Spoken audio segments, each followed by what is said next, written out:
तो हमारा आज का वर्ड है अटोन। अटोन एक वर्ब है, यानी कि एक क्रिया। और इसका मतलब क्या है? इसका मतलब है अपनी किसी गलती को सुधारना या उसके लिए प्रायश्चित करना। सोच के देखिए, जब भी हमसे कुछ गलत हो जाता है और हम उसे ठीक करने की, उसकी भरपाई करने की कोशिश करते हैं, बस वही अटोन करना होता है। चलिए इसे एक एग्जाम्पल से समझते हैं। He wanted to atone for his mistakes by working for the community।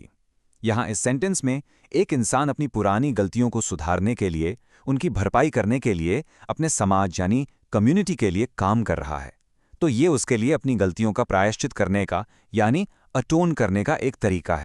एक और बढ़िया एग्जाम्पल देखते हैं। The company had to atone for the environmental damage it caused. इसका मतलब है कि एक कंपनी ने एनवायरमेंट को यानी पर्यावरण को जो भी नुकसान पहुंचाया था, उसकी भरपाई उन्हें करनी पड़ी। उन्हें अपनी इस बड़ी गलती को सुधारना ही था, उसके लिए अटोन करना ही था। और अब ये आखिरी एग्जाम्पल देखिए, ये हम सबकी लाइफ से जुड़ा हुआ है। She feels the need to atone for her harsh words by apologising sincerely.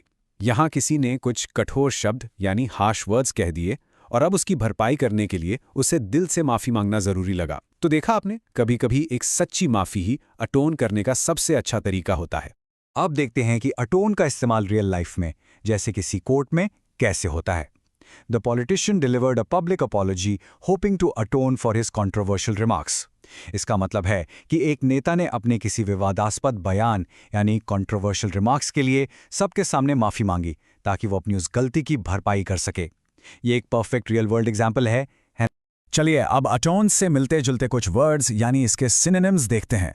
आप अटोन की जगह मेक अमेंड्स, कॉम्पेंसेट, एक्सपिएट या रिकॉम्पेंस जैसे शब्दों का भी इस्तेमाल कर सकते हैं। इन सब का मतलब लगभग वही है, गलती सुधारना। और इसके उल्टे शब्दों की बात करें यानी एंटोनिम्स, तो वो हैं स्पॉइल, डिफाई, हार्म या वर्सन, जिनका मतलब है चीजों को सुधारने के बजाय और बिगाड़ देना। बस आज के लिए इतना ही। मिलते हैं नेक्स्ट वीडियो में। Happy learning.